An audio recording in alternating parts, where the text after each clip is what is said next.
Bienvenidas y bienvenidos a Radio Semilla, el podcast de la Red de Guardianes de Semillas, donde hablamos de regeneración ecológica y social. Yo soy Javier Carrera y el día de hoy les traigo una entrevista que a mí me encantó hacerla. Inti Arcos es un ecologista que nació en el campo, creció en una finca, salió a recorrer el mundo y regresó para cuidar su territorio, proponer alternativas viables de regeneración ecológica y social y transformar la finca de sus padres. Esta entrevista se enmarca en una campaña que Inti y el movimiento ecológico en el Ecuador están promoviendo para mantener a un territorio, el Distrito Metropolitano de Quito, libre de minería.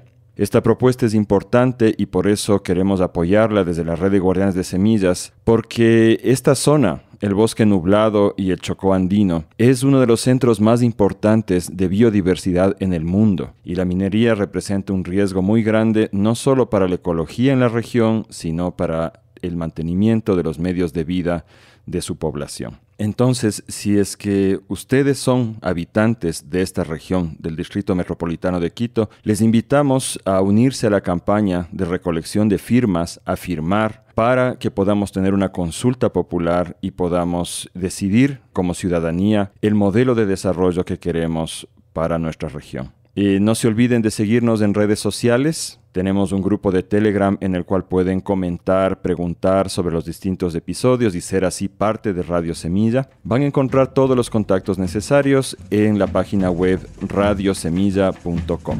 Les deseo que tengan una linda semana y nos vemos la próxima. Un abrazo.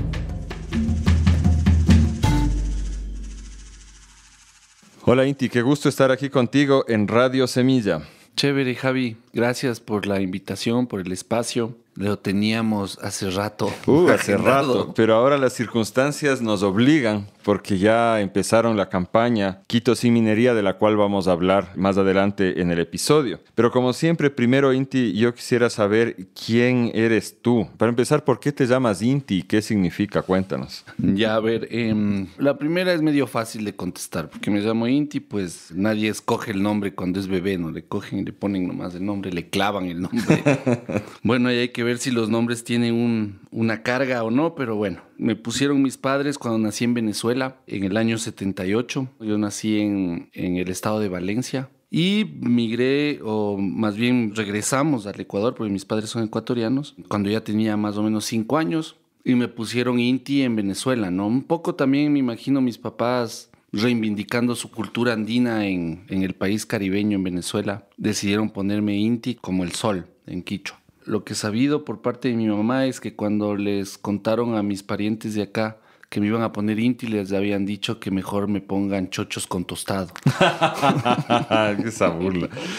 Bueno, yo les cuento, para los que escucharon el episodio 36 de Radio Semilla, Un bosque de chocolate, ahí entrevistamos a Agustín Arcos, que es tu hermano. Sí. Entonces, sí. Inti es su hermano y ya conocemos un poco de esa historia, de cómo tus papás primero migraron para allá, luego regresaron y compraron esta tierra donde Agustín y tú crecieron. Uh-huh. Cuéntanos un poco cómo es el territorio donde creciste y cómo fue crecer ahí.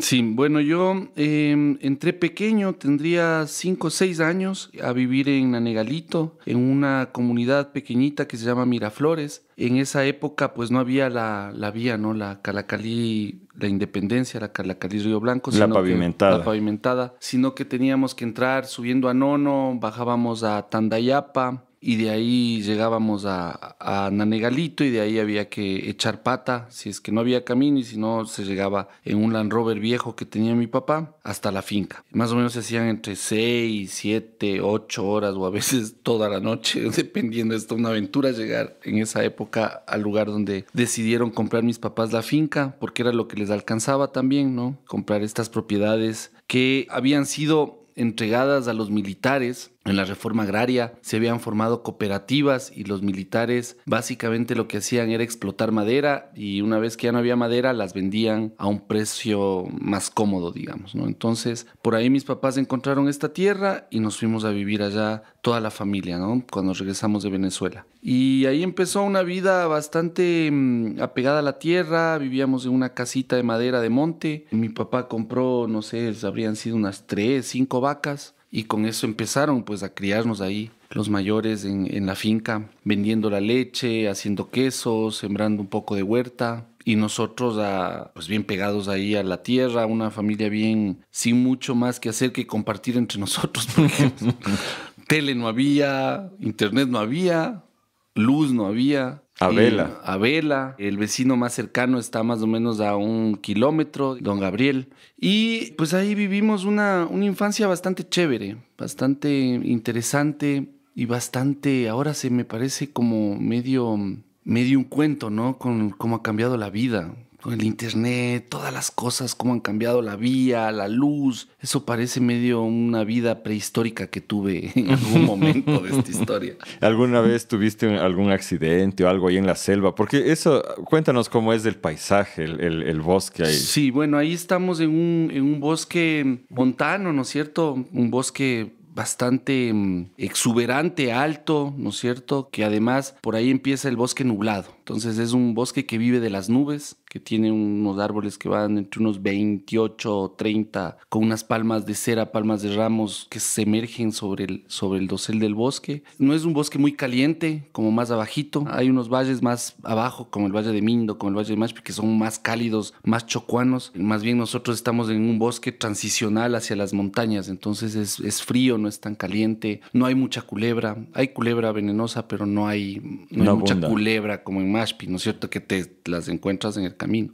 El clima es bastante bueno en comparación al clima de la costa, ¿no? Hay poco zancudo, poca culebra, pero obviamente las cosas no crecen tan rápido. Hay muchas nubes, poco sol. A veces ahora, esta temporada ha sido de poco sol. Pero cuando sale sol es bellísimo, ¿no? Es un jardín increíble cuando sale el sol. Hay 60 y pico de osos de anteojos que viven cerca de nosotros, gallos de la peña. Hay tucanes, del tucán andígena. Hemos visto nutrias que suben por estas quebradas. Son riachuelos pequeños que van formando ríos cada vez más grandes y que terminan alimentando la cuenca del Esmeraldas, del Guayabamba. Y es además un lugar que para mí siempre se sintió como viejo, un lugar que para mí es como antiguo, no es un lugar moderno, es más bien un lugar viejo, y esto tiene que ver mucho con lo que hubo antes, ¿no? Sí se siente una energía del pueblo Yumbo, del pueblo Safiki, de la gente de los Cocaniguas. Estamos muy cerca del centro ceremonial de Tulipe, de las piscinas hundidas de Tulipe, estas piscinas de piedra que están en el valle de Tulipe, que utilizaban los Yumbos para sus rituales. Y además pirámides, ¿no? O sea, ahí vivió gente. En estos bosques definitivamente vivió bastante gente.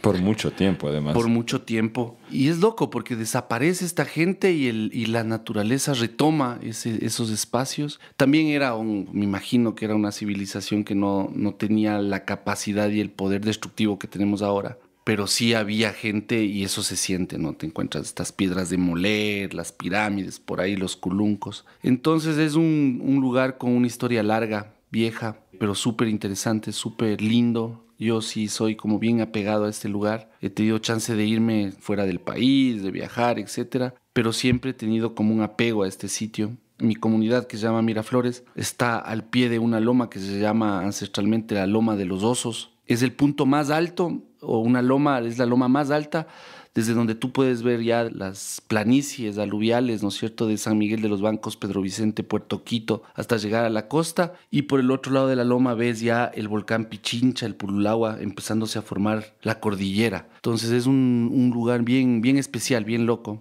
Está lleno de antenas de militares, porque además es estratégico, obviamente, ¿no? Que es el último punto alto de la costa. Pero se llama la Loma de los Osos porque justamente los osos, cuando yo era pequeño, se concentraban ahí. Era uno de estos lugares de reunión. Exacto. Que justo me decían que en el Purulagua hay otro de estos donde vienen. Sí. Los osos tienen, estos osos de montaña, de bosque, digamos, tienen un comportamiento bien interesante. Hace poco hablaba con un amigo que es experto en osos y me dice que estos osos de bosque son osos más relajados porque viven en más abundancia que los osos de páramo. Los osos de páramo son más cazadores, más móviles, más agresivos, si se quiere, porque tienen que cazar, porque en el páramo no hay tanta abundancia como hay en la selva, en el bosque, ¿no? Entonces, en ciertas temporadas estos osos bajan con sus hijos, con sus madres, con sus padres y se juntan a comer aguacates, porque hay bastante aguacate.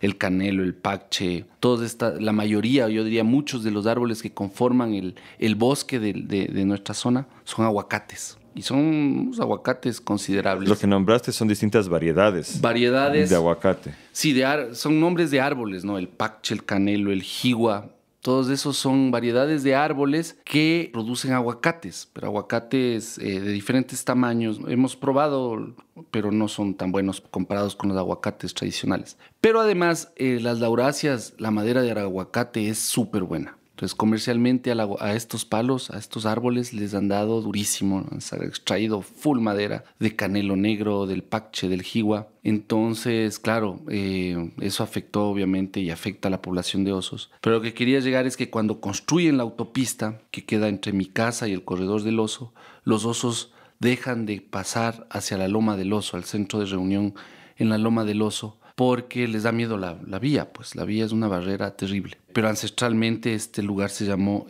eso, la Loma del Oso, porque se juntaban los osos a comer pacche, a comer canelo, a comer aguacates en esta zona. Y a conversar. Pues ahí vivo yo, y a conversar. Qué lindo, Inti. ¿Alguna anécdota que recuerdes especialmente de haber crecido ahí?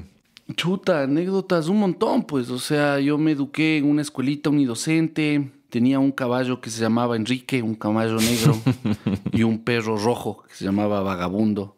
Y con estos dos locos yo me iba todos los días a clases. Me fui desde primero hasta quinto grado en caballo. ¿Desde niñita? Desde niñito, sí. ¿Con tus hermanos? Con mis hermanas, después cuando ya estaban en la escuela también ellas. Y después salimos a otro pueblito que estaba cerca que se llama La Armenia. Y ahí salíamos también a caballo, pero los caballos ya no jalaban por el lodo. Y las piedras se les dañaban las patas y se enfermaban. Entonces ahí mi papá decidió comprar una pequeña moto 80 en la que yo salía a clases con mis hermanas todos los días. Los tres montados ahí. Los tres en la moto. Eso no es legal, si sabes, ¿no? Sí. Puta, o sea, que esas cosas no se entendían en ese lugar. Es. ¿Cuánto tiempo se hacían hasta la escuela? Hacíamos más o menos una hora, unos 40 minutos. Subíamos por arriba, por Bellavista, y ahí tocaba bajar. Pues no había autopista, entonces subías del empedrado y bajabas. Era una joda porque esta moto tenía la bujía adelante y los charcos son gigantes y cada vez que pasaba un charco la moto se apagaba.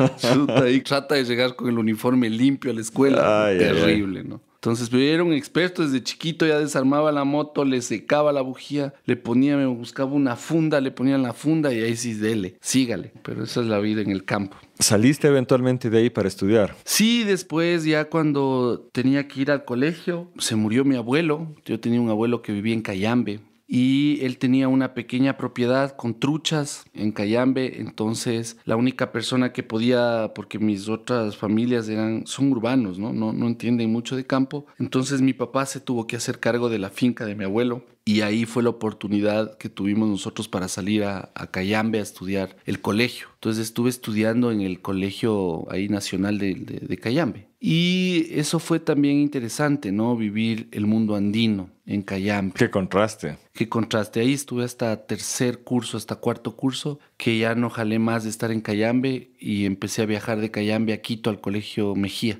Ah, mira, eres del patrón Mejía tú. Sí, me perdí años en Cayambe, perdí años acá, intenté graduarme en otro colegio que se llamaba el Anderson, no lo logré. Entonces al final terminé en el Mejía Nocturno, estudiando con gente ya adulta. Ajá. Y me gradué en el Mejía. Y chévere, o sea, fue también una experiencia bien interesante conocer el mundo de acá de Cayambe, ¿no? Y más que nada de Cayambe, de Quito no tanto, pero de Cayambe. ¿Pero no salías de las huelgas? Claro, puta, mi colegio era huelguistísimo. O sea, Leonidas Torres se llama el colegio de Cayambe. Y también conocer los indios, pues tengo panas todavía de Cuniburo, de una comunidad de ahí. Subíamos la montaña, el Cayambe. Ahí empecé a hacer andinismo, ¿no? El Cayambe, el Chimborazo, el Cotopaxi, con los panas. Fines de semana escalar con estos indios locos. Interesante la vida en Cayambe, también conocer estos guasipungos, pues, haciendas. Trabajé en una hacienda, de esas haciendas que pagaban a la gente con trago, pues, man. Qué Y bestia. eso es hace poco. Claro, no es hace mucho en realidad. Había de todo en Cayambe, ¿no? Cayambe es una ciudad que a mí me marcó mucho porque ahí entendí el tema de la injusticia social. Entendí la estupidez humana también esta de dividir a la gente entre los que tienen y los que no tienen y los que no tienen derecho a nada. ¿No? Este racismo enquistado en nuestra sociedad, porque hay que decir la plena. Todavía vivimos en una sociedad bien racista y en Cayambe eso era súper notorio, ¿no? El tema del racismo brutal. Para mí fue un aprendizaje, un shock también, porque imagínate salir del monte donde yo vivía con mi familia en un estado medio interesante de existencia a aprender estas notas del racismo, de la violencia y tenaz, tenaz. Pero fue un aprendizaje bien interesante. Tengo todavía mis amigos churuchumbis, mis amigos que quedaron, ¿no? Gente bien bacana. ¿Y te hiciste andinista? Sí, sí, entonces era interesante también porque estábamos muy cerca de la montaña y formamos un club, el Club de Andinismo de Cayambe, y empezamos siempre subiendo el Cayambe, que de hecho... Que de hecho es peligroso el Cayambe, sí, no lo es el probé, más fácil. y creo que probé como 20 veces de todas las formas, de las formas más irresponsables posibles, chuchaqui después de fiesta, de las formas responsables posibles, y la montaña nunca me dejaba llegar a la cumbre, verás. Pero fue bien, bien bacán porque además estaba yo en la adolescencia y empecé a guiar gente a las montañas. Entonces llevaba gringuitos. Antes no era tan reglamentado, verás. Claro. Yo soy del Club Cayambe, hice un curso por ahí con la Seguim, con los compas, te invitaban los compas y dale, guía, pues. Entonces guiábamos y llevaba gente al Chimborazo, llevábamos al Tungurahua, al mismo Cayambe, subíamos, pedíamos la volqueta del municipio, nos prestaban la volqueta, llegábamos hasta Piemonte y de Piemonte eche pata para arriba, cargando todo, botas, todo. Y de ahí escalábamos la montaña. Probé como 10 veces, coroné 2 el Cayambe. Pero fue una historia súper linda. Les llevaba a mis hermanas, dormíamos en el páramo, hijo de madre, frío, mojados. Antes no habían equipos, había que llevar esas botas de cuero pesadísimas que no sé si servían para mucho. Siempre terminabas empapado. Entonces ahí conocí la laguna de San Marcos, el Saraurco, nos dimos la vuelta a todo el Cayambe. Hermoso, ¿no? Y claro, el tema de conocer las montañas desde la cosmovisión de estos compas, ¿no? Porque que, subías con ellos. Eso es un privilegio es otra realmente, cosa, ¿no? claro. No es la montaña, man. Es otro ser. Es una persona. Es nuestro apu, claro. Entonces ya de entrada te decían, uy, ahorita creo que está mal genio este man. Está nublado, entonces todavía está mal genio la montaña, entonces ya uno ya iba preparado. O a veces amanecía de buen humor, los humores de la montaña. Y eso como que te marca full, ¿no? Te identificas de otra manera con la naturaleza, en donde dejas de ser el protagonista a ser humano y empiezas a ser parte de algo mucho más grande, ¿no? Estas montañas tan poderosas, ¿no? Y lindísimo. O sea, para mí fue una historia de aprendizaje y de vida en Cayambe también bien bonita. ¿Qué edad tenías ahí? Ahí estuve desde los 15 años hasta los 18. Hasta cuando ya me fui de la casa. Cuando el tiempo además pasaba más lento, ¿no? Porque a esta edad y el tiempo pasa a una velocidad incomprensible. Sí, pues, esa fue una historia larguísima para mí. Claro, y solo eran 3 años. Sí, 3, 4 años, claro. Oye, ¿y a la final decidiste ir a la universidad o no? Sí, entonces, bueno, ya ahí frustrado, porque sí fue frustrante para mí la educación, ¿no? Cuando sales de una escuela rural unidocente, medio de hijo campesino remachado, no tienes, o el criterio es que no tienes un futuro académico, o eso es lo que te hacen creer, ¿no? Y después, claro, llegar a rebotar de colegio en colegio, pues, intenté en varios colegios hasta que me terminé graduando en el Patrón Mejía Nocturno porque le pedí a la ministra Correa que me firme un papel porque quería graduarme en 15 días y terminé estudiando los últimos 2 años de secundaria en 15 días. Qué bestia. Pero eso sí me marcó bastante porque decía, pucha, bueno, y ahora la universidad. Pero siempre hubo un apoyo desde parte de mi papá, de mi mamá, de la familia, en el que eran medios anárquicos académicamente. Decían, ve, vos puedes hacer lo que quieras, haz lo que quieras. Tú puedes hacer lo que quieras. Y eso fue como que también me marcó de manera positiva, ¿no? Mi mamá fue la que me enseñó a leer y a escribir en realidad. Yo aprendí las cosas porque por suerte no tuve internet, no tuve tele, entonces me tocó leer. Y la herramienta de la lectura fue la que yo considero la que me salvó, porque permitió que pueda hacer una carrera académica gracias a que sé leer y tengo el hábito de leer. O sea, no termino un año sin haberme leído algunos libros. Ese creo que fue, por suerte, lo que me permitió hacer una carrera académica. Entonces me fui a la universidad después de que terminé el colegio. Me fui a buscarme la vida, en realidad. Verás, cuando estaba viviendo en Cayambe hacíamos unos encuentros de montañeros. Hicimos 2 encuentros a nivel internacional. Entonces mandábamos una invitación a todos los clubes mundiales de Suiza, de Francia, de no sé dónde, y llegaban pagándose su pasaje y nos encontrábamos en el parque. Bueno, panas, les llevábamos a cenar, no sé qué, los conocíamos, nos presentábamos y nos íbamos a la montaña. Uno de esos encuentros llega un man que me dice, soy de Costa Rica, me dice. Yo soy Pedro de Costa Rica del Club de Andinismo Nido de Halcón. Le digo, ya, bacán. Yo te voy a ver, ¿no? Yo era pelado. Yo te voy a ver tranquilo. Entonces me voy corriendo al parque de Cayambe y le encuentro al loco puesto las botas de montaña y los clavos. Ya dispuesto a subir desde el parque. ¿Qué dice, loco? Estás loco, sácate las botas. No puedo subirte a ningún lado así, vamos. Entonces se llamaba Pedro. Entonces me hago pana de él. Y me dice, mira, yo soy de un país chiquitito que se llama Costa Rica. Es más pequeño que el Ecuador. Claro, Sí, aparte de las pequeñito. Guyanas, creo que Costa Rica y Ecuador somos los más chiquitos. Sí, es un paísito así. Y le digo, ¿y cómo así haces montaña? No, es que a mí me encanta subir montañas, pero es la primera vez que me voy a subir a una montaña con nieve, con hielo, y me compré botas y todo. El man venía preparado como un Everest. Qué ternura. Entonces, te cuento esto y retrocedo porque él fue el que me abrió la puerta en Costa Rica. Yo estaba buscando dónde estudiar, no tenía plata para estudiar en la Católica, quería estudiar medicina. Bueno, en la Católica intenté estudiar biología también, quise entrar, pero no me alcanzaba la plata para vivir en Quito y pagarme la carrera. Entonces le escribo al Pedro así en modo de me voy a ir a probar suerte. Y el Pedro me dice, vente, quédate en mi casa cuanto quieras y yo te ayudo acá. Entonces agarré la maleta, había cumplido apenas 18 años y me fui. Y me fui a Costa Rica a probar suerte. Llegué a una ciudad que se llama Cartago, cerca de San José, como a 2 horas de la capital. Y pues el Pedro me dio un sofá para que viva ahí. Vivía con sus papás, entonces él me recibió en donde sus papás y su hermana. Y de ahí me dijo, quédate lo que quieras. Le dije, ve, loco, yo necesito buscar trabajo porque quiero estudiar, quiero ver cómo entro en la Universidad Pública de Costa Rica. Entonces el man era amigo de un señor que era gerente de un McDonald's cerca de la casa de él en Cartago. Y me dijo, me presentó y me dijo, dale, entra a trabajar ahí. Entonces entré a trabajar ahí en un McDonald's. Ah, qué bestia, Inti. Entonces, sí. Las ironías de la vida. Las ironías de la vida. Chuta y terrible. O sea, trabajaba en el día en el McDonald's, a las 4 de la tarde agarraba un bus y me iba a San José a estudiar la universidad.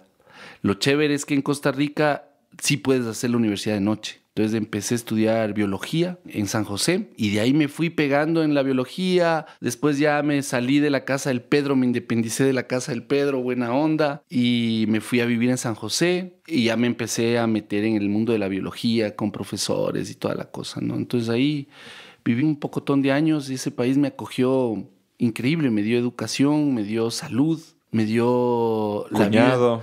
Me dio cuñado, me dio esposa. Sí, porque ahí conocí a mi esposa. ¿Ahí le conociste a la niña? Ah, wow. Me conocí ya haciendo la maestría. Y ya, pues, o sea, fue increíble porque me abrió la puerta, primero a un tipo que siempre me negaban las visas a cualquier lado. Siempre la típica, ¿no? Claro, ser ecuatoriano es bien complicado después si quieres de un lugar viajar. que no podía estudiar acá, hice un crédito en el IES. Y con el crédito del IES empecé a comprar artesanía. Mi mamá me mandaba unas cajas de artesanía de acá, de sombreros, de cositas de balsa, de baños, de ambato. Ponía pura vida en todos los pajaritos, los pececitos, el sombrerito, salía con pura vida. Y yo vendía esa artesanía allá. Y ahí fui ganándome las platas para poder estudiar y vivir allá, ¿no? Hace un segundo mencionábamos a Nina, la esposa de Inti, y es porque le vamos a entrevistar también, pues ya cuando esté por acá. Ahí tiene un tema interesante que compartirnos. Y eventualmente volviste. Sí, entonces, bueno, di unas pocas vueltas después, me gradué de la universidad en biología y ecología, y después me vine a trabajar un tiempo donde los chachis en Capulí, con los alemanes adentro en la selva. Esto es Chocó, selva tropical húmeda del Chocó. Sí, entrando por el Ónsole, de ahí entrando por un río que se llama el Palmito, creo que es, y de ahí llegas a una comunidad que se llama Capulí. Entonces ahí empecé mis primeros trabajos, digamos, recién graduadito de la universidad. Y estuve un tiempo haciendo un tema de estudios de fauna, de macrofauna, de chanchos de monte y viendo cómo eran la distribución de estas manadas de chanchos de monte, que era lo que más, la base de la dieta de la gente de ahí. Los zaínos, ¿no? Los Cerdos zaínos. silvestres. Sí, sí, sí. Y estudiando un poco la presión de estas comunidades sobre los animales de los que se alimentan. Fue una experiencia bien chévere, pero de ahí ya se acabó el proyecto con los alemanes y ya salí, ¿no? Y de ahí salí y me fui a vivir, con lo que ahorré, me fui a vivir en Inglaterra, al sur de Inglaterra, en Bournemouth. Estuve estudiando inglés, trabajando en un restaurante y me pasé a vivir en una isla que se llama Sark. Hay unas 3 islas pequeñitas en el Canal de la Mancha. Se llaman Guernsey, Jersey y Sark. Entonces yo vivía en la más pequeña que se llamaba Sark. Y ahí conseguí trabajo domando caballos y arreglando bicicletas. Entonces el conocimiento que yo obtuve cuando era pequeño en Miraflores, en Nanegalito, de cómo domaban los caballos mis vecinos, me salvó también ahí porque ganaba buena plata en una isla. Entonces amaestraba caballos. ¿Y ahí estabas con la Nina ya? No. Todavía no. No. Ahí andaba todavía soltero. Y viví en esta isla un tiempo. Gané una plata. Después viví por Europa, por Francia. Me di las vueltas por España, por Alemania. Buscándose la vida, ¿no? Después de la universidad. Como buen latino. Como buen latino, ilegal, sin visa. Yo tenía visa para Inglaterra, pero entré a Europa, ilegal. Y bueno, fueron unas experiencias bien chéveres también las que sucedieron, muchas que contar ahí en Europa. Y después regresé al Ecuador y me aceptaron, me dieron una beca para estudiar la maestría. Y regresé nuevamente a Costa Rica, 2 años más. Un año que estuve haciendo la maestría científica y ahí le conocí a Nina. Y después me fui a trabajar en Honduras, en la frontera con Guatemala, cerca del desierto de Chiquimula. Ahí trabajábamos con agricultores, con campesinos cafetaleros. Y ahí empecé ya a trabajar mucho más el tema de conservación de bosques y agua. Sí, la relación de la calidad y la cantidad del agua con los bosques de ribera. Y la Nina trabajaba ya, bueno, ahí estábamos recién conociéndonos. Entonces ella trabajaba también con caficultores y fincas diversas en Honduras. Después terminamos la maestría los dos, nos casamos en alguno de esos viajes locos y nos regresamos a vivir en Brasil. Porque ella es de allá, pues, ¿no? De Brasil. Sí, fuimos a vivir en un lugar que se llama Ileus, Olivenza. La Nina trabajaba para un proyecto con cacaoteros Cabruca, diversificando y conservando cacaos ancestrales en esa parte. Y yo hacía lo que podía, pero no, como que no lograba conseguir un trabajo más fijo. Y tenía una vida hermosa, mantenido, pasaba surfeando, bailando capoeira, qué sé yo, estaba demasiado sabrosa la vida. Pero ya en un momento de esos con la Nina nos pusimos la meta dijimos, bueno, ¿y ahora dónde nosotros sembramos? ¿Dónde nosotros empezamos a construir nuestra vida nuestra, ¿no? Porque alquilábamos casa, nada. Y cuando empezamos a echar números de cuándo nos íbamos a poder comprar una finca o un lote o algo en Ileus, lejos de todas las familias, tanto de ella, porque ella es de Río de Janeiro y mi familia acá en Ecuador, no íbamos a vivir 20 años ya cuando íbamos a estar viejos, íbamos a tener la posibilidad de meter la mano en nuestra tierra. Y la finca donde yo me crié estaba ahí con mis padres, pero no lo veíamos como un lugar donde podíamos ir regresando todos. Entonces ahí le propuse a la Nina que nos regresemos a Ecuador y empecemos un proyecto acá. Para eso mis hermanas también ya estaban regresando, la una ya había regresado, la Manu, y la Agustina estaba en proceso de regreso, también había estudiado biología, con mi cuñado costarricense, el Alejo. Y regresamos todos a la finca. De repente nos encontramos todos los hijos.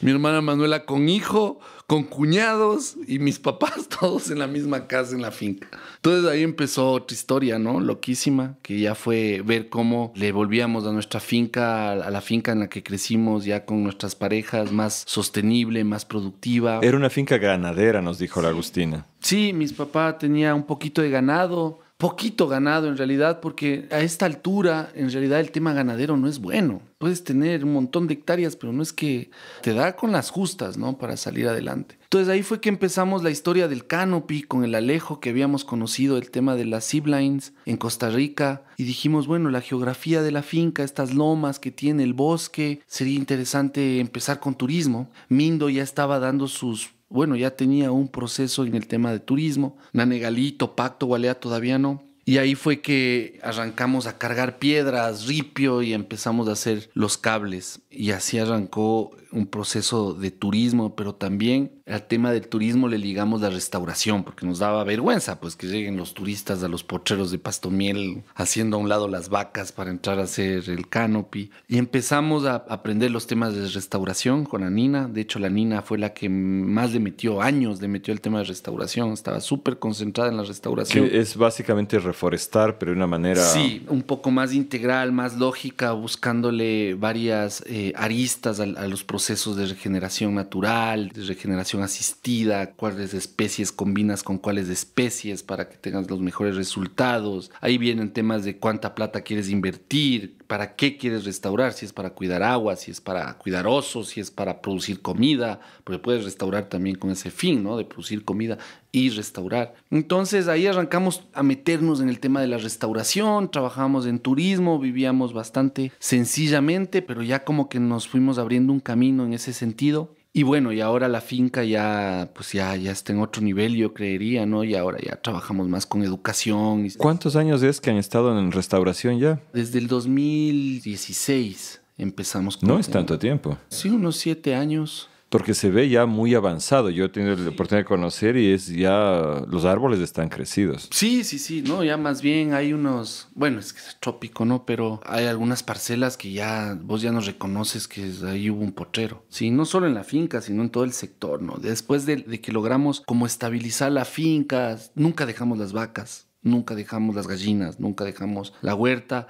pero también hicimos el canopy, hicimos la restauración, logramos que se diversifiquen los rubros dentro de la finca. Una vez que ya logramos eso, empezamos a trabajar ya un poco puertas afuera, ¿no? Con las comunidades, con los gobiernos locales. Quedémonos un segundito más en la finca, pero me imagino que el uso, la forma de manejar los animales debe haber cambiado cuando decidieron implementar restauración. Sí, obviamente se redujo muchísimo el espacio para los animales. De hecho, esa fue una pelea con mi papá. Hasta ahora, mi papá siempre saca a relucir sus vacas, porque como que tienen los mayores, le agarran un apego al tema de las vacas. Pues que con eso le sacó adelante a ustedes, ¿no? Exacto. En situaciones difíciles. Sí. Y no es solo de mi familia. Yo ahora que ya trabajo con otras familias de alrededor, los viejos tienen un apego, un amor. Porque puede ser que esté resuelto su papá, ya esté jubilado y sus hijos ya estén grandes, pero el sentimiento y el apego que tienen es brutal. O sea, mi papá todavía reclama full que hayamos hecho bosque y que le hayamos desplazado sus vacas. Pero sí cambió. Entonces ahora, claro, las vacas están confinadas a un lugar más plano, ya no se puede crecerlas más. Tenemos poquísimas más bien para hacer por ahí un quesito, tener leche o tener carne de vez en cuando. Y el resto de la finca ya está, bueno, fue primero este tema del turismo en el que nos metimos, pero ahora hemos ido mudando hacia un tema más de educación, de cooperación. Ahora recibimos más grupos en ese sentido, ¿no? Para estudiar temas de ecología, de restauración, etc. Y sí hemos ido viendo este proceso de restauración. Ahora estamos en una fase en que tenemos que empezar a aprovechar también madera, porque ya tenemos madera sembrada, que está lista, que se está cayendo. Más bien para seguir sembrando necesitamos más espacio. Es decir, que tú sí ves factible un aprovechamiento de la madera de forma sostenible. Claro. La madera además para mí es un material increíblemente noble. Sí, es lindo. O sea, regresar a poder construirte una casa de madera, de la madera que tú sembraste, seguir sembrando madera, me parece súper sostenible además, porque no estás liberando el carbono, lo estás dejando en forma de tu casa, de tu mesa, de tu silla. Hay especies de rápido crecimiento y se puede hacer un manejo sostenible de la madera. De hecho, mi casa y la casa de mis hermanas fue hecha con la madera que sembró mi papá. Es una de las cosas más lindas. Sí. Con mi papá sembramos araucarias. ¿Por qué araucarias? El man se dio cuenta que las araucarias son pinchosas y las vacas no se comían las araucarias. Entonces le sembró todito. Cuando llegó a la finca empezó a sembrar, consiguió por ahí no sé de dónde araucarias. Pues vienen del sur de Chile, claro. No sé de dónde diablos se ha sacado unas 2,000 araucarias. Qué bestia, y le bastante. Sembró toditas las cercas. Entonces las vacas se pican el hocico y no las comen. Y se hicieron unos monstruos. Y cuando nosotros regresamos de la universidad, las cosechamos, les hicimos madera, hicimos la escuelita con esto, nuestras casas, la cocina, todo lo hemos hecho con araucaria. Y es interesante porque las araucarias se mueren acá, en nuestra zona. Porque no tienen las 4 estaciones. Las araucarias son de 4 estaciones. Y en nuestra zona parece que el ciclo de vida se acorta. Y ahora todas las araucarias que sembró mi papá hace 40 años se están muriendo de pie, se están secando de pie. Hay que cosecharlas. Hay que cosecharlas. Y hay bastantes, así que otros árboles nativos también se mueren, ¿no? De pie. Y bueno, y también todo lo que hemos sembrado. Ya algunas de las especies, mis papás hicieron una restauración de bosques cuando entraron en los años 80 con un crédito del Banco de Fomento que se llamaba Plan Bosque, que te daban a un bajísimo interés para que siembres árboles. Y era un modelo bien interesante, verás. Sembraron también como unas 2 hectáreas de aliso. Entonces nosotros salíamos pequeños a recoger en el Land Rover alisos cuando pasaban los tractores que hacían la vía Calacalí Independencia, hacían unos derrumbes gigantes de arcilla. Y en esos derrumbes gigantes nacían alicitos. Y esos alicitos los cosechábamos nosotros pequeños y les llevábamos a la finca para sembrarles. Se hicieron grandes y de ahí hemos sacado madera y todavía tenemos full madera. ¿Te acuerdas de este modelo que mencionas, cómo funcionaba? El Plan Bosque, el Banco de Fomento. Les daban una plata a los agricultores con un bajísimo interés, era un préstamo, y ellos se comprometían a sembrar una cantidad X de hectáreas de árboles que venían y verificaban que esté sembrado. Era una verificación nada más. Y una parte de ese dinero podían invertir en ganado, en terneros, en toro o en alambre. Y tenías como 20 años para pagar. Entonces era bien interesante. Bastantes de mis vecinos se metieron. Algunos sembraron madera, otros solo compraron las vacas. En el caso de mis papás sí sembraron y compraron también las vacas. Bueno, y ahí está esa madera, ya tiene que salir, ¿no? Los árboles se van muriendo y seguimos sembrando, ¿no? Ahora, de hecho, estoy metido en un proyecto para sembrar 1000 hectáreas. Ah, vaya. Con vecinos. Con todos los vecinos, 1000 hectáreas en la biosfera. Y bueno, eso ha ido evolucionando y es parte de mi trabajo tratar de restaurar lo más cantidad de bosques posibles. Ahora estamos además trabajando con el tema de enriquecimiento forestal, que es básicamente sembrar árboles en bosques, que es difícil que entre esto al Ministerio de Ambiente, ojalá no estén escuchando, no escuchen. Claro que nos van a escuchar. Que nos escuchan, pero muchos de nuestros bosques, yo diría la mayoría de nuestros bosques, aunque tenemos más del 60%, cuando tú levantas un dron o ves una imagen de satélite, hay una gran cobertura forestal, pero esa cobertura forestal es una cobertura degradada. Sí, esos bosques están totalmente degradados. O en los forestales los llaman descremado. Sí, es como sacarle la crema a la leche. Ah, mira tú. Sí, los forestales le dicen que les descremaron. Entonces en estos bosques ya no hay cedros, ya no hay canelos, ya no hay copales, ya no hay árboles de lento crecimiento de clímax, que les llamamos, que demoran muchísimos años para poder reproducirse. Y que es la mejor madera, por eso la sacaron. Claro, y todo eso se fue. O sea, ¿con qué se construyó el hermoso centro histórico de Quito? De algún lado tuvo que haber salido la madera y la madera salió de ahí. Y por años, o sea, por años y décadas ha salido la madera de estos bosques, los más cercanos además del mercado, ¿no es cierto? 1 hora y media, 2 horas estás en Quito vendiendo madera y ya no hay madera, ya esos bosques ya estructuralmente están degradados y la idea es volver con estas especies que desaparecieron, si se quiere, o que están en bajísimas densidades, a sembrarlos en el bosque o en estos chaparros o en estos bosques degradados. Esa es una de las cosas que estamos haciendo ahora. Y es interesante, ¿no? Porque es como tratar de volver o arreglar esa historia de degradación y de explotación que hemos tenido con la madre tierra, en nuestro caso, en nuestro territorio, devolverle algo, ¿no? Devolverle algo al bosque, algo de lo que nos ha dado, a los ríos, etcétera, en nuestro territorio, ¿no? Entonces, en eso andamos metidos y esto salió un poco de la prueba y error que nos permitió hacer la finca, ¿no? Ahí aprendimos prácticamente la restauración con el asadón, jalando pastomiel, tratando de sacarte el aire para no echarle glifosato, dale, haga unas coronas más grandes, unos huecos más grandes, busque la especie que crece rápido para que el pasto no la mate. Ustedes llegaron a sistematizar esta información y publicaron, me parece, ¿verdad? Sí, hemos hecho algunas publicaciones con algunos proyectos que logramos conseguir o tuvimos algunas alianzas interesantes y ahora seguimos, ¿no? Por lo menos yo, la Nina ya como que se hartó de la restauración y se fue.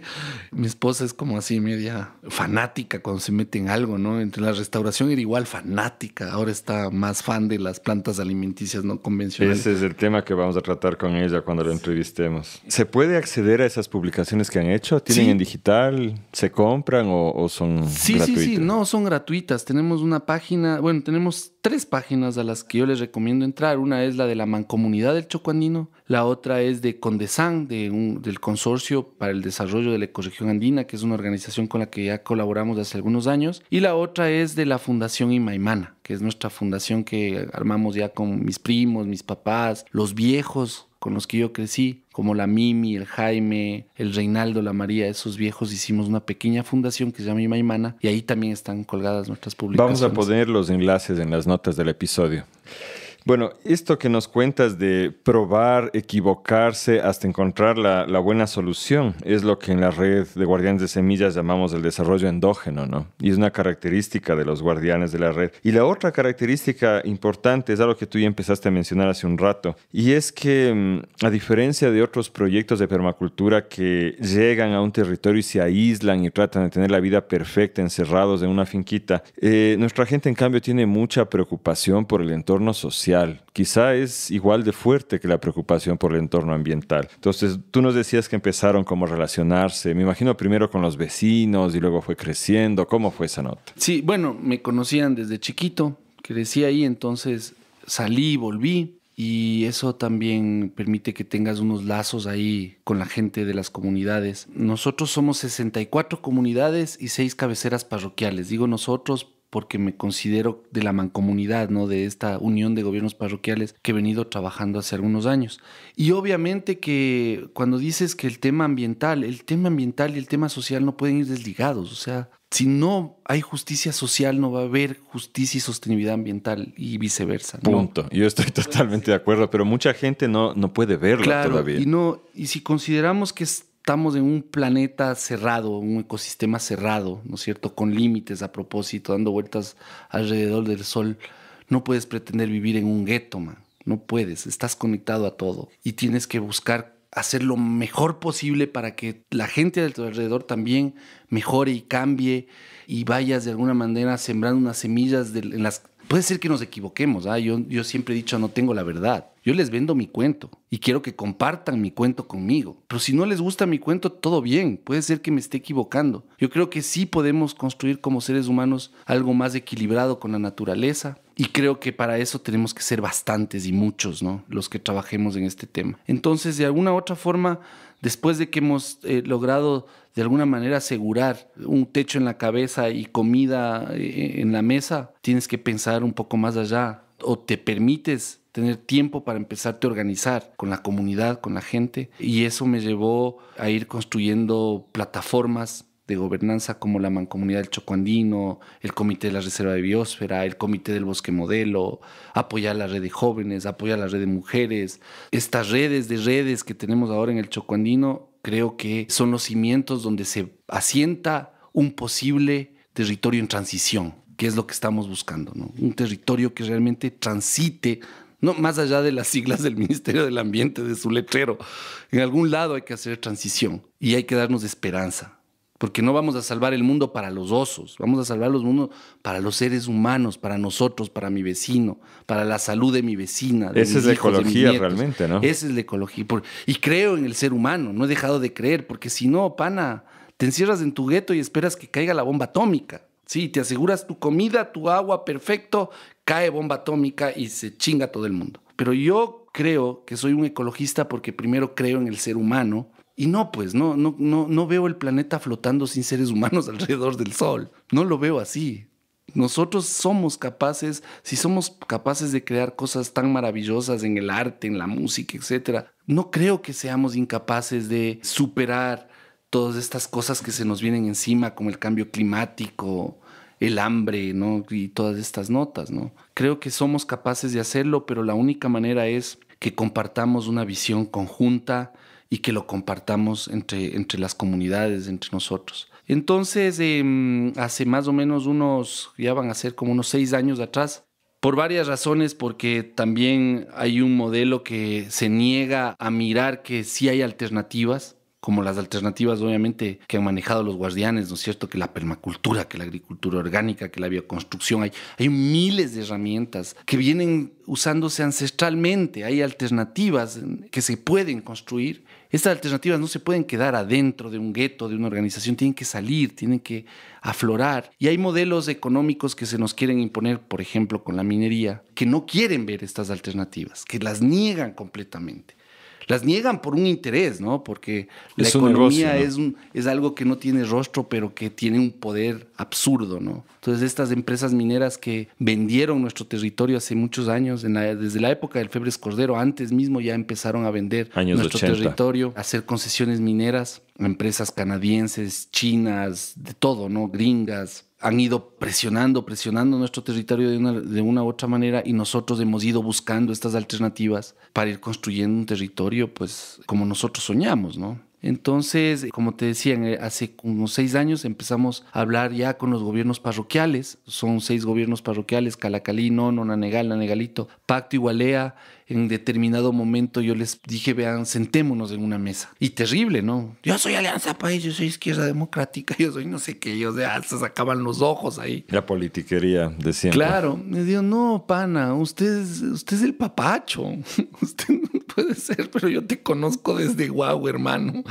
Más allá de que seas correísta, izquierdista, lo que tú quieras, pero vos eres mi vecino, loco, y ahora estás trabajando en mi barrio, en mi parroquia. Pongámonos de acuerdo con los otros vecinos y camellemos. Y veamos cómo entre los 6 empezamos a crear o a tener más fuerza para oponernos al tema minero, para poder presionar sobre el tema de aguas servidas, para poder tener una ordenanza en el municipio de Quito, porque si nos agarran separados, nos agarran mal, pues nos agarran débiles. Y los manes como que empezaron a entender que unirnos era el camino. Se les metió en la cabeza el tema del chocoandino, porque además no teníamos identidad. Nosotros éramos noroccidente de Pichincha. Noroccidente de Pichincha, hermano, llega hasta Japón, en todo caso. Pero no eres nada, ¿entiendes? No eres tumbaqueño, no eres de Calderón, eres del noroccidente, man. ¿Qué será eso? Entonces ni siquiera lográbamos tener identidad, y cuando yo me reunía con los presidentes de las juntas parroquiales, empezamos a notar eso.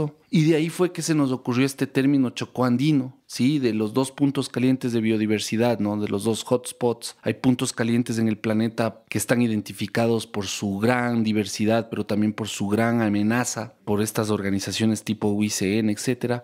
Pero acá se comparten 2 puntos calientes, el Chocó Magdalena y los Andes tropicales.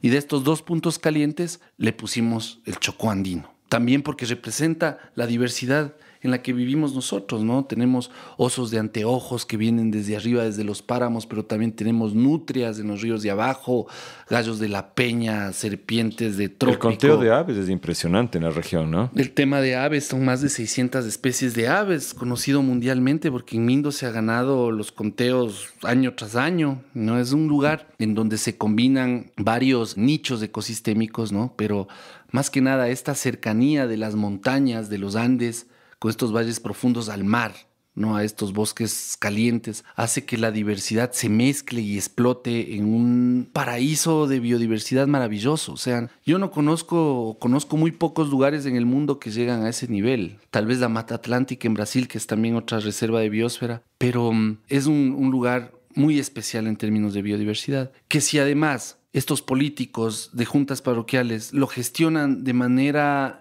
individual, ¿no es cierto? Desde el parque, porque el presidente de la junta parroquial solo servía para hacer parque, nada más, o así ha sido históricamente.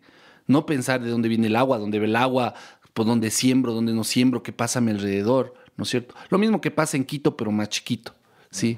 En Quito pasa igual. O sea, a Quito le importa al alcalde desde donde empieza el cemento por ahí en la mitad del mundo y donde termina en el sur. Hasta ahí. No se da cuenta que es un ecosistema, o es un sistema que necesita de los ecosistemas alrededor. De eso vive la ciudad a la final, ¿no? Claro, exactamente. De dónde viene la comida, de dónde viene el agua, de dónde viene el aire. Pasa lo mismo a nivel de junta parroquial. El presidente de junta parroquial gobierna sus 4 manzanas de junta parroquial y listo. Ni siquiera se habla con el presidente de junta parroquial de 15 minutos más abajo. Entonces, sentarles a estos tipos es clave, porque es igual que el gueto del permacultor, que se encierra. Si tú tienes una parroquia verde perfecta, combinada con sus bosques, con su urbanidad, etcétera, no sirve de nada. Si te digo que un oso macho necesita 800 hectáreas para cumplir sus funciones vitales con sus hembras y alimentarse, 800 hectáreas. ¿De dónde te sacas más de 800 hectáreas para tener una población viable genéticamente de osos? Y si Nanegalito solo se gobierna a ellos y solo quedan ellos con bosque, no salvamos los osos, hermano. Entonces ahí fue que les sentamos a estos manes. No les dijimos lo del oso porque es caer en mucho detalle, pero les dijimos, por ejemplo, del agua servida, del agua que viene de Calacalí, sucia, y que pasa por Nanegalito, recoge toda la suciedad de Nanegalito y más abajito en Nanegal se bañan los turistas. Entonces teníamos que llegar a acuerdos de gestión. Entonces ahí dijeron, bueno, sí, sería más interesante que hagan primero las piscinas de oxidación en Calacalí y no en Nanegal, porque para descontaminar el agua donde se bañan abajo los turistas. Entonces en esos temas de gobernanza he venido trabajando, es durísimo. Cada 4 años se mueven las frutas en este país y se cae todo y tienes que reempezar. Pero ahí vamos. No, yo voy como coordinador técnico, pero ahí van otro pocotón de gente atrás mío que está moviéndole desde el ateo en los armadillos. Se me viene a la cabeza ahorita los jóvenes. Todos están metidos ya con la onda del chocoandino, como mancomunidad, como biosfera, ahora con consulta popular, etcétera. Pero sí ha cambiado algunas cosas. Y una de las cosas es pertenecer a algún lugar y darle nombre a ese lugar, ¿no? Y eso es chévere, ver que sale por ahí una heladería que se llama Chocoandino.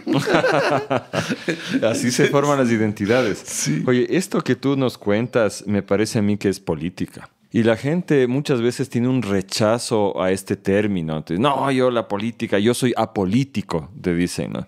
¿Por qué? Porque nos han llegado a convencer que la política es solamente ese partidismo politiquero de quién va a básicamente coordinar el robo de los recursos estatales, ¿no? Pero ¿consideras que lo que ustedes están haciendo allá es política? Totalmente.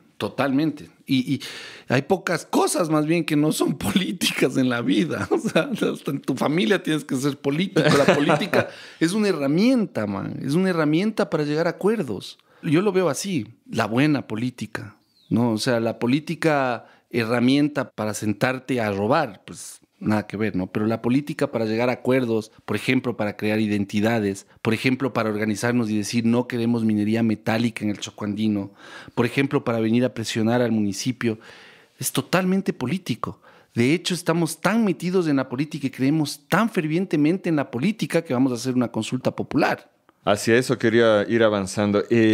La zona en la que ustedes están tiene minería, o sea, tiene minerales, y eso está causando ahorita problemas, ¿no? El Ecuador, quisiera que nos comentes un poco, porque yo no he podido profundizar en el tema, pero sé que la razón por la cual hasta ahora no ha sido tan importante la minería es que no es tan fácil sacar minerales de aquí, comparado, por ejemplo, al norte de Chile, ¿no? Pero finalmente ha llegado el momento donde ya hay un interés internacional en esos minerales. ¿Cómo es esa situación? ¿Qué está pasando a nivel legal con el país? Cuéntanos. Sí, verás, nuestro país, y no pasa solamente con el tema de la minería, creo que es en todo, igual pasa con la agricultura y a veces yo me identifico mucho contigo por eso, porque creo que son luchas muy semejantes, ¿no es cierto? Dejar de lado entenderse como un país producto y empezar y esto lo dice, creo que La Costa, ¿no? Lo dice en algún libro, dice empezar a pensar que sí podemos ser un país más inteligente o de inteligencia. Es clave, ¿no? Históricamente hemos sido un país producto, man. O sea, hemos vendido petróleo, hemos vendido camarones, bananos, hemos exportado gente, ¿no es cierto? Que mano de obra barata para Europa. Y esa rueda continúa y continúa. Dejándonos cada vez más pobres. Y cada vez más profundo, ese entreguismo horrible. Además, es un entreguismo que esté enfocado a enriquecer a unos pocos. Hay que decirlo, o sea, es la plata para las empresas y para el huevón que se sube 4 años a hacer disque política o a liderar un país, porque además odio votar. Me parece la forma más pendeja de hacer democracia. Ir y votar ya me toca, porque no le quiero a este, le tengo que rayar a este, porque ya no hay más. Sí, es elegir entre un ladrón o el otro, o sea, ¿no es cierto? Es terrible, es así. Y sabes que estás votando por un pendejo que va a hacer exactamente lo mismo que han hecho los últimos pendejos que tengo en la memoria. Exactamente lo mismo. Todos hacen exactamente lo mismo. Nadie se sube al poder y da una alternativa. Y lo peor de todo es que no sucede aquí nada más. Lo ves a nivel planetario. O sea, ves los pendejos reuniéndose en estas grandes COPs del clima para solucionar el tema del cambio climático sin soluciones. Las soluciones tienen que salir desde abajo, desde los territorios, desde las comunidades, desde la gente desde el ciudadano de pie. Entonces, lastimosamente en el Ecuador se ha entregado el país a las dos flancos de la cordillera de los Andes, desde norte a sur, sin ningún criterio además. O sea, uno no caga donde come, discúlpame, pero, y no come donde caga. Por lo menos, si quieres hacer minería y crees en el extractivismo y que el extractivismo te va a sacar de la pobreza o te va a enriquecer más, por lo menos ten criterio para decir, aquí conservo, aquí reviento, acá no reviento, estas son las áreas sacrificables, estas no. No puedes hacer todo. O sea, no puedes agarrar todo el país, venderlo y ahora sí, papitos, vayan a explorar y en donde encuentren, exploten. No, pues, man. Uh-huh. O sea, hasta en la casa el baño está por acá, la cocina por acá, la sala por acá. Ese criterio tan anárquico de entregar el país es terrible, ¿no? Me parece terrible. De todas maneras, sí recuerdo, no sé si fue José Cueva en el episodio que le grabamos o alguien más que decía que parte del conflicto que hay en Ecuador es que es un país tan pequeño y tan poblado y tan diverso que para las mineras, donde quiera que pretendas hacer un hueco, vas a tener conflictos sociales y ambientales. Es una realidad. Exactamente, el país más densamente poblado de Sudamérica.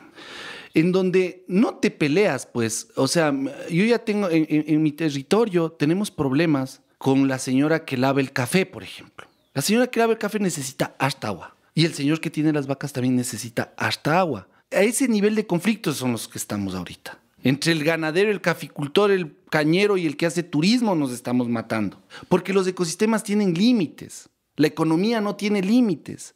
La economía nace de nuestra ambición y de la ambición del idiota que se sube de presidente y mueve a otro montón de idiotas en una enfermedad que yo le llamo el gigantismo.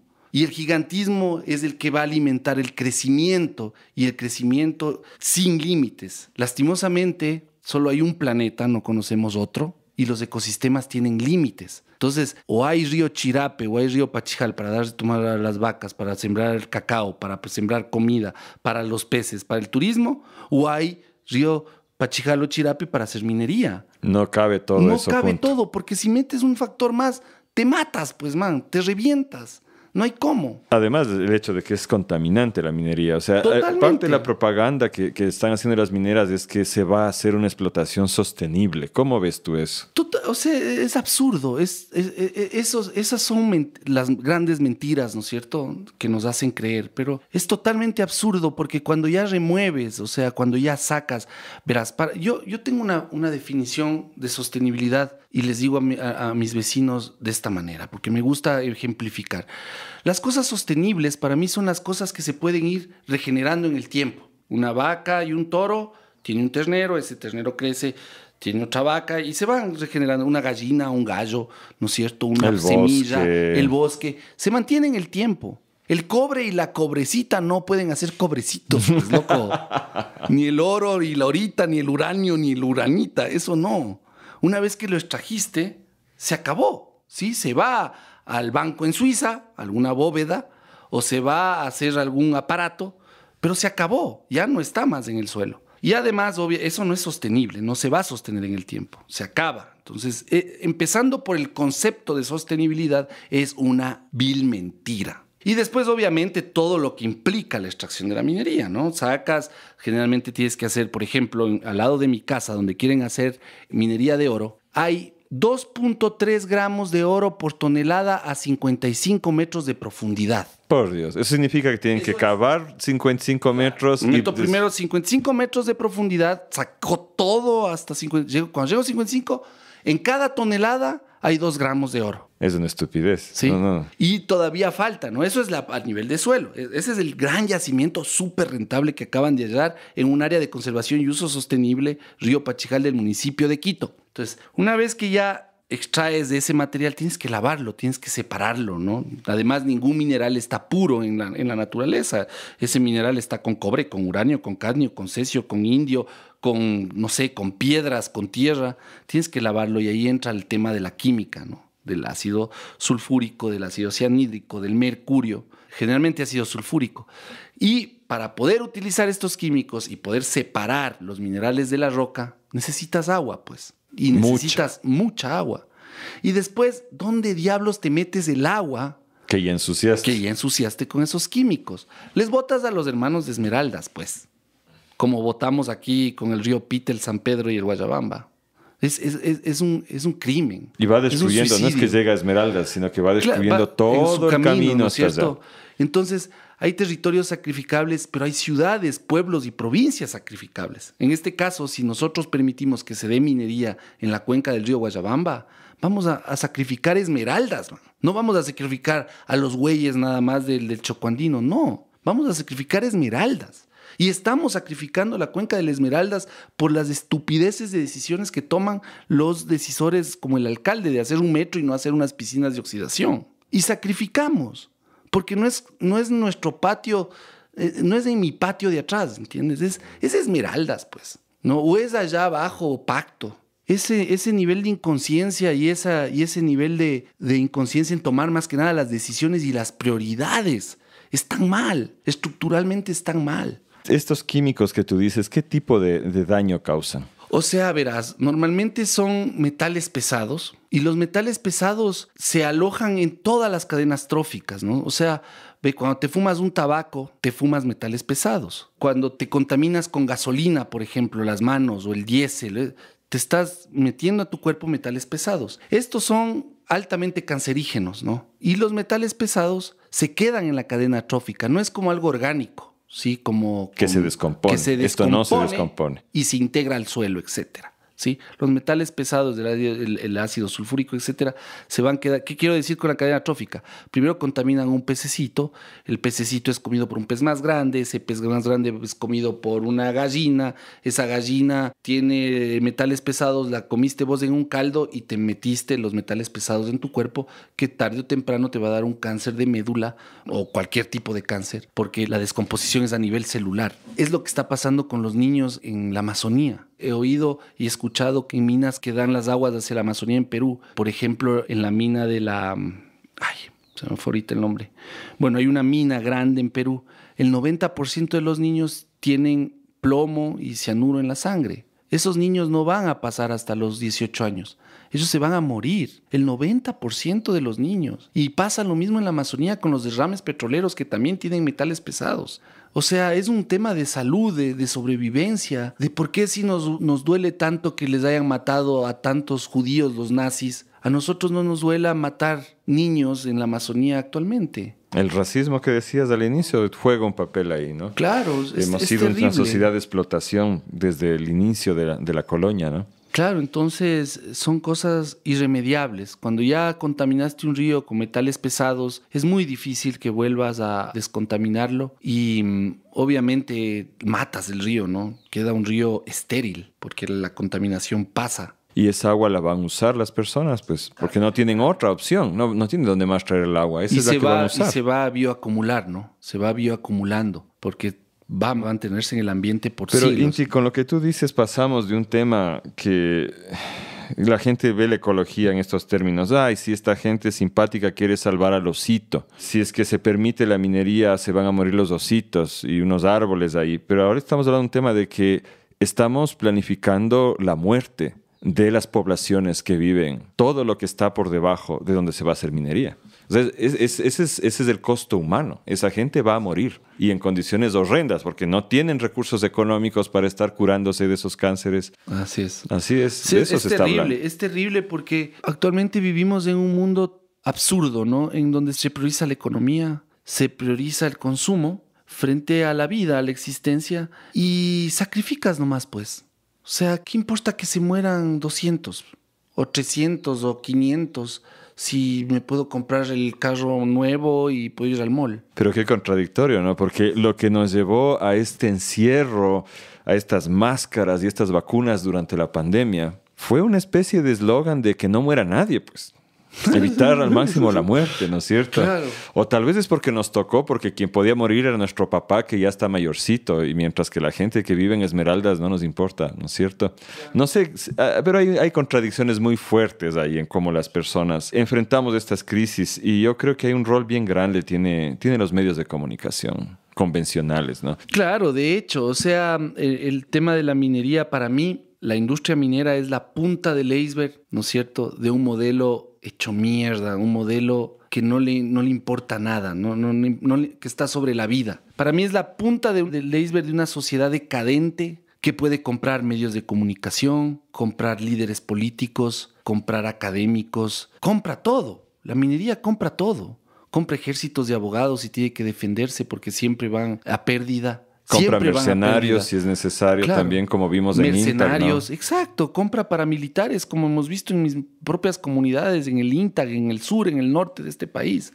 Sí, entonces es terrible. Es una industria, además, que sabes que siempre van a perder. ¿Por qué digo esto? Porque con toda la plata que saquen o logren sacar y se logren llevar, no van a volver a regenerar nada. No van a poder reconstruir una comunidad. Con la plata no compra las relaciones humanas, man. Ya la mamá peleada con los hijos peleadas con el abuelo. No van a poder comprar un río limpio.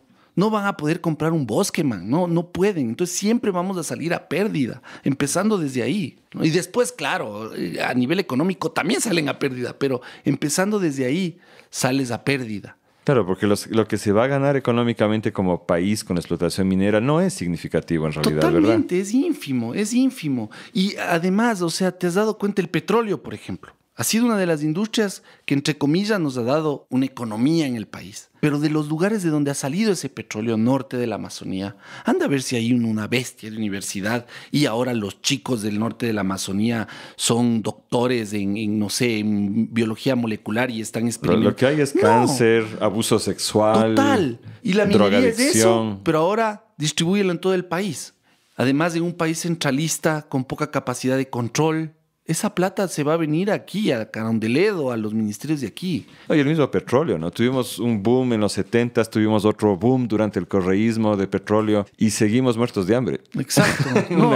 Un país quebrado completamente. Y es dinero para mover la maquinaria del consumo, ¿no? No es para mover a los seres humanos hacia una búsqueda interior o hacia mejorar como ser humano, mejorar tu salud inclusive, tu alimentación, tus relaciones, sino más bien es dinero para consumir más, pues, para vender más y consumir más, que es en donde se monta el poder, pues. El poder político de este país y de todos los países se monta sobre esta estructura.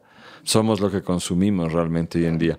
Inti, y mucha gente lo que se siente es descorazonada porque frente a esto parece que no hubiera alternativa. Sin embargo, ustedes están logrando cosas interesantes. ¿Qué es lo que tú considerarías como alternativas viables? Yo creo que más bien tenemos que llenarnos de esperanza, porque lo interesante es que la solución la tenemos todos. Es interesantísimo, por ejemplo, lo que me está pasando con la consulta. Yo voy preguntando a la gente y la gente la tiene tan clara, hermano. O sea, la gente de a pie, la señora que vende el pan, el chofer del taxi, el chofer del bus, la tiene tan claro.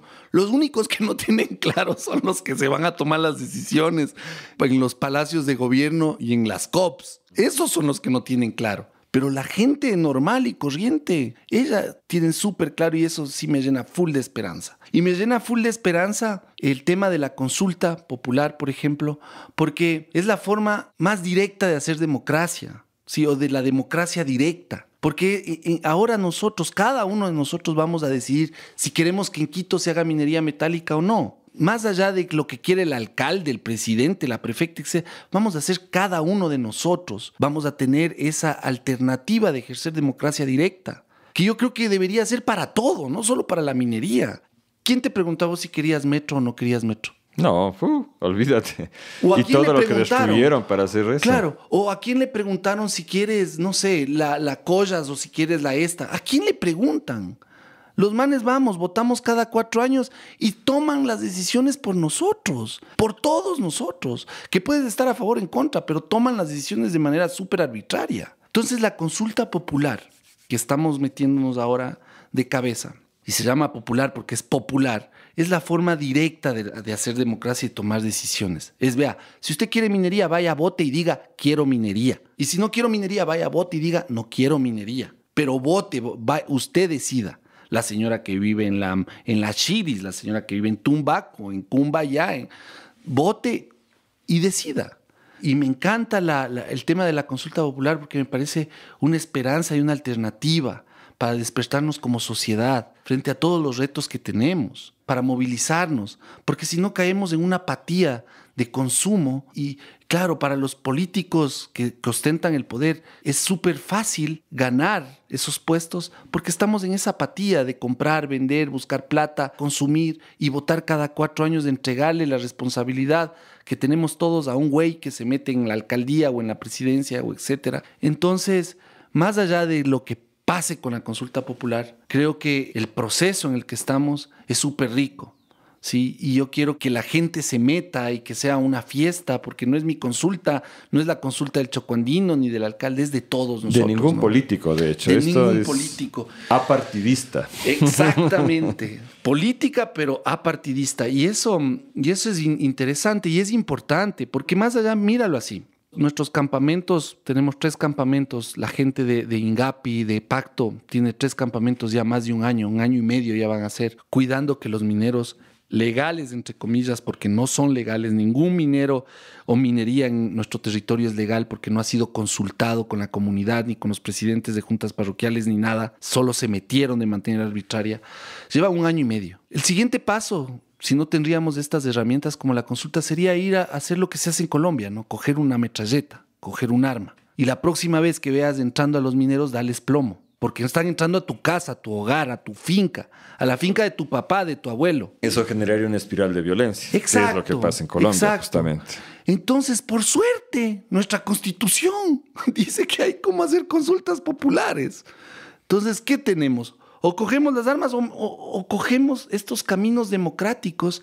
Y yo no puedo coger un arma, pues no puedo porque creo en el ser humano. O sea, no puedo, sería totalmente inconsciente y estaría en contra de todos mis principios ir hacia la violencia. Entonces, además, los ecologistas tenemos que ser de por sí pacifistas hasta lo más que podamos. Ese es el camino, mantenernos en esa senda.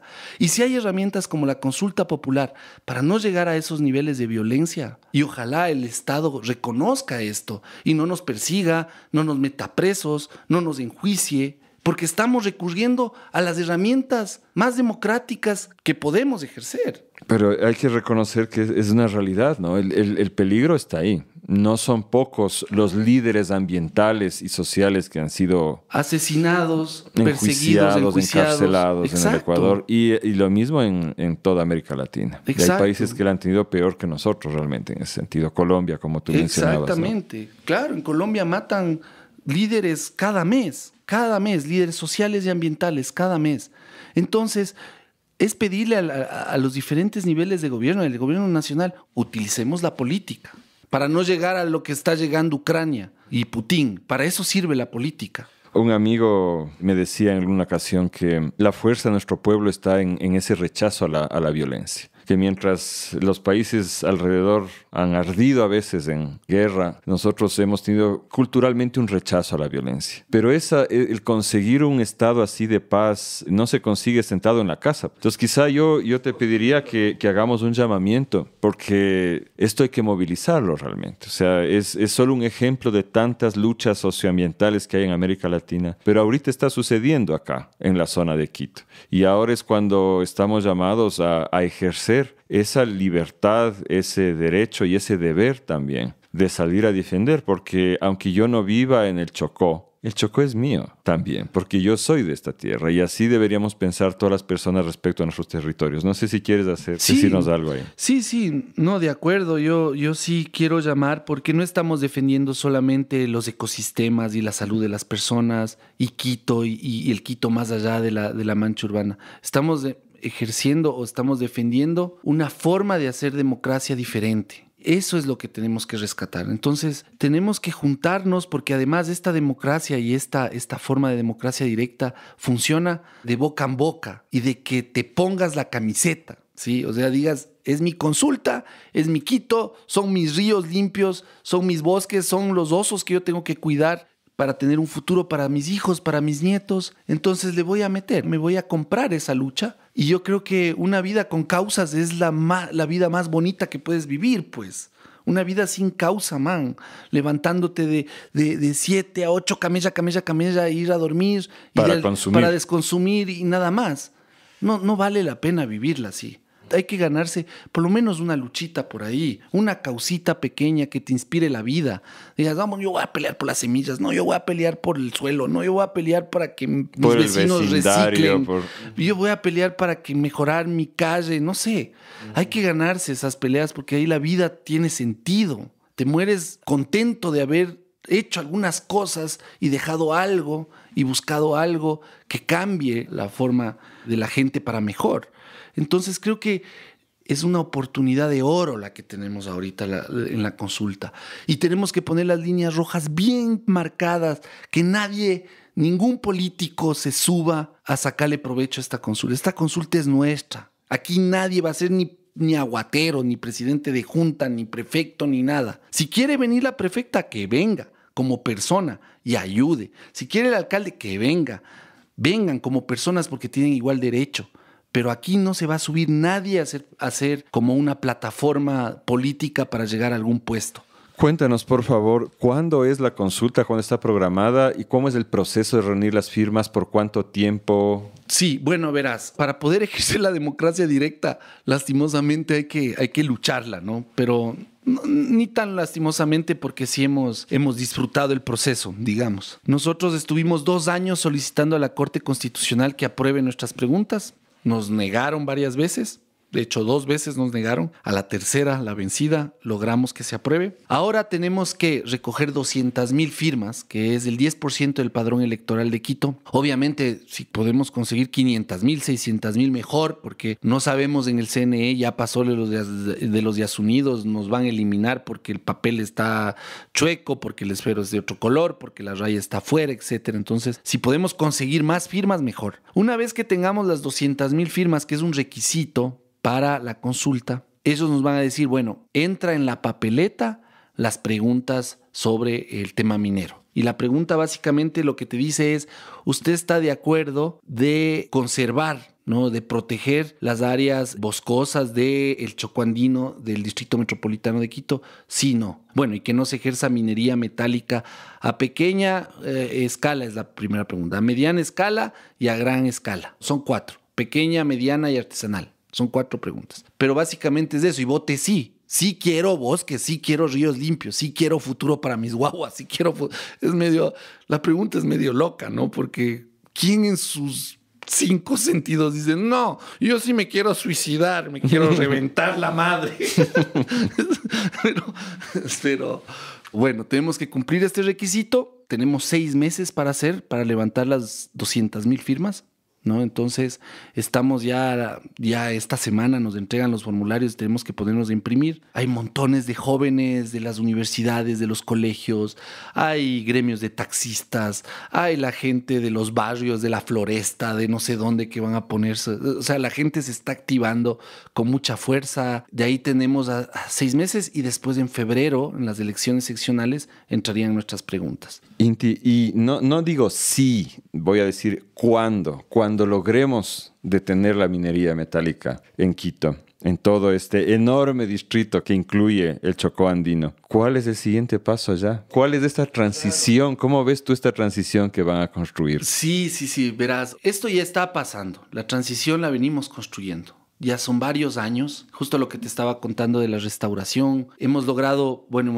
declarar varias áreas de conservación y uso sostenible del municipio de Quito. De hecho, son 4. Camino del Yumbo, Yunguilla, Pachijal y Mashpi. Son 4 áreas de conservación. ¿Cambugán no está todavía? Cambugán un poquito al norte sí, también está. De hecho, estamos ahora planificando un corredor biológico hacia el norte, pero también queremos que INTAG, el norte, llegar hasta la Cotacachi, Cayapas con la reserva de biosfera. Entonces estamos proponiendo que se amplíe la reserva de biosfera hasta llegar a Cotacachi. Tenemos varios bosques protectores. Digamos que en temas de conservación tenemos un mosaico bien interesante que si se respetaría, ya estaría, pero no es así. Y para el campesino de a pie, ¿qué significaría en positivo esto? Entonces, verás, primero, bueno, con toda esta bulla, si se quiere, con el tema de la biosfera, etcétera, han llegado un montón de proyectos bien interesantes, unos mejores, otros no tan buenos. Pero sí se está movilizando, por ejemplo, el tema de la agricultura orgánica, ¿no es cierto? Están metiéndole cada vez más. No quiero decir con esto que está libre de pecado el agricultor orgánico, porque de hecho uno de los de la empresa minera Salazar produce cacao orgánico en Esmeraldas. ¿No? Entonces, no, Ironías. Ironías de la vida, pero hay un paréntesis.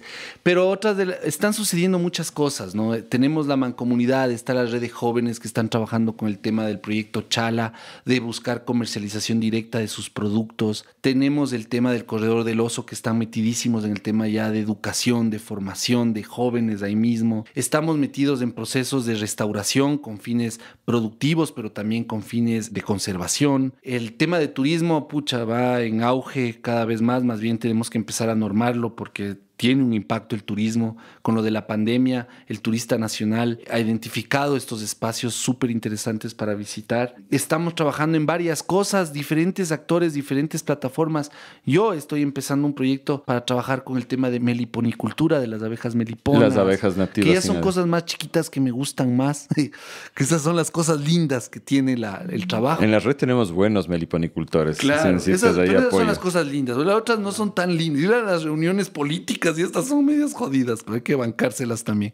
Pero, por ejemplo, el tema de la meliponicultura, queremos trabajar el tema de... Hay algunos emprendimientos que necesitan apoyo, como por ejemplo la panela orgánica. Los paneleros orgánicos que exportan la panela a Japón, a República Checa, etcétera, ellos han sido los que le han puesto el pecho a las balas de los mineros.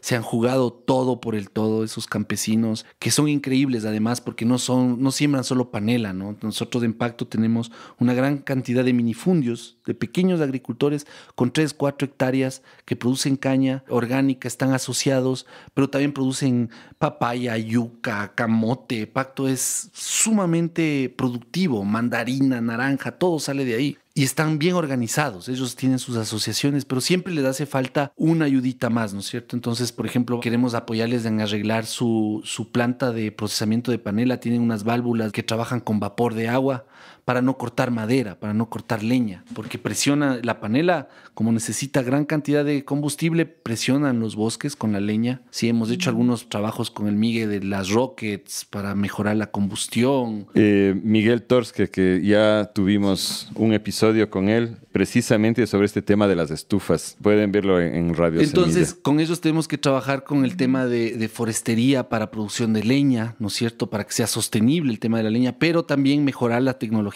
para que el tema de la panela siga, ¿no? Porque estas familias viven de la panela y viven bien. Más que nada son gente bien altiva, bien soberana en cuanto a su economía, su alimentación, y eso es lo que te permite luchar contra la mina. Porque si estás muriéndote famélico de hambre, capaz que te vas con los mineros, ¿no? Porque estás con hambre y tus hijos están muriendo de hambre. Y en nuestro caso, nuestro territorio es un territorio bendecido en que yo me atrevería a decir que nadie se muere de hambre. Nadie se muere de hambre porque hay varias actividades económicas sucediendo. Además es súper abundante el ecosistema. ¿Ves mi esposa cómo come del bosque con las plantas alimenticias? Decía algún investigador que de hecho para que un país se transforme hacia el modelo de minería, primero hay que empobrecerlo. Claro, porque claro. Si la gente tiene opción, no se mete en una cosa que, como tú dices, no tiene salida. Entonces, oye, ha sido un gusto realmente. Y yo sí quiero comprometer el apoyo de la red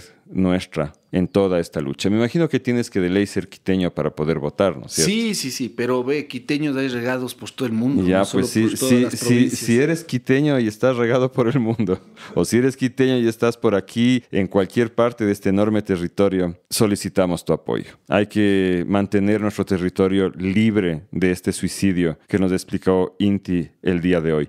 Y si son compañeros y compañeras de otros territorios, ayúdenos a difundir y también defiendan en sus propios territorios, porque esta lucha es de toda América Latina, es del África, es del Asia, es de todos los pueblos que son explotados en el mundo, ¿no? Y saber, ¿no?, que no podemos ser ecologistas, no vamos a regenerar el planeta si no atendemos en primer lugar a la justicia social. Así es. Inti, muchas gracias por el día de hoy. Chévere, Javi. Y Buenazo. suerte con todo.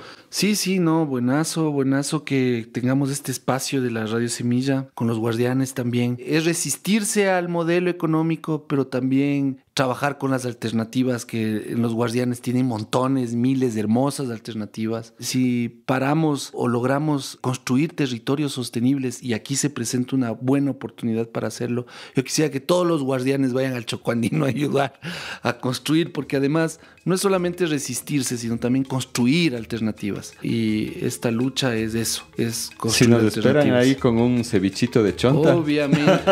Vamos, claro, por supuesto que vamos. Claro que sí. Un abrazo, Inti. Un abrazo. Y un abrazo, compañeros y compañeras de escuchas. Nos vemos la próxima semana en Radio Semilla.